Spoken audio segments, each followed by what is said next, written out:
Snow, okay ka lang? Yan si Snow, pupunta na kami bet.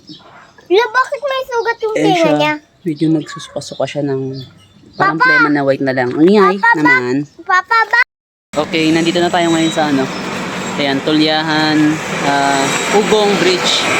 Ayan, si Snow nasa likuran natin. Dadali natin siya sa may veterinary clinic dahil suspected nga natin na ano siya, na parvo siya. Okay, ito yung ano ron sa Ugong Bridge. Okay. Si Snow, oh. Okay ka lang, Snow?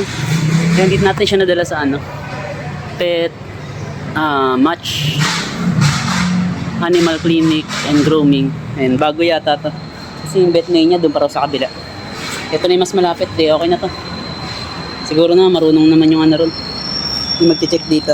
Okay, tara, pasok mo tayo. Kuhanin ko na si Snow.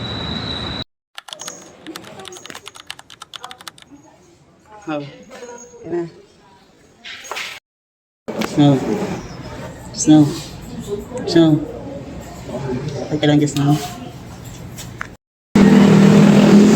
Saan tayo bumalik, ha? Dapat tayong pang pa-clinic eh. Buti hindi tayo siningil sa ano, pagkausap.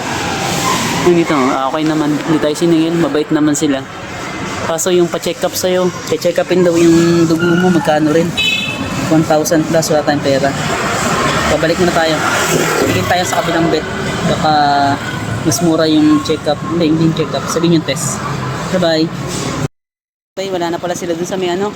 Wala na sila sa may dating area na nakalagay sa sa Facebook, sa may ano, Perseles compound. Dito na sila pala sila sa malapit sa Arbor Town. Tapat ng Arbor Town mismo. Sa Agente de Leon pa rin. Ayan.